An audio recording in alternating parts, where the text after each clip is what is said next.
శ్రీకాకుళం జిల్లా కాశీబుగ్గ రోడ్డు ప్రమాదం కేసులో మాజీ మంత్రి సీదిరి అప్పలరాజు కుమారుడు ఆరవ్ వర్మ రెగ్యులర్ తాత్కాలిక బెయిల్ విచారణను సోంపేట 6 అదనపు జిల్లా కోర్టు ఈ నెల 20కి వాయిదా వేసింది. రెగ్యులర్ బెయిల్ మంజూరు చేయాలని గురువారం పిటిషన్ వేయగా శుక్రవారం వైద్య సహాయం కోసం తాత్కాలిక బెయిల్ కోరుతూ మరో పిటిషన్ వేశారు.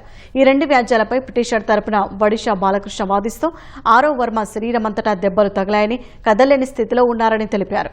తలపై బలమైన గాయమైందని, తీవ్రమైన కడుపు నొప్పితో బాధపడుతున్నందున నిపుణుల చికిత్స అవసరమని, తాత్కాలిక బెయిల్ ఇవ్వాలని కోరారు.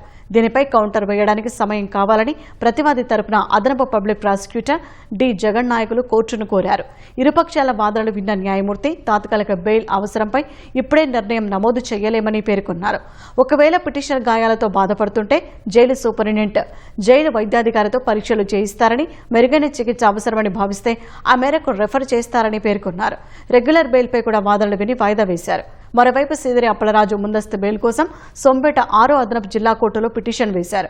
గొర్రెల కాపరి దానయ్య మృతి చెందిన ఘటనలో అలసత్వం ప్రదర్శించారన్న అభియోగాలపై స్థానిక ఎస్ఐ సునీల్పై ఉన్నతాధికారులు బదిలీ వేటు వేశారు. అతన్ని విఆర్లోకి పంపిస్తూ జిల్లా ఎస్పీ కేవీ మహేశ్వర్ రెడ్డి ఉత్తర్వులు ఇచ్చారు.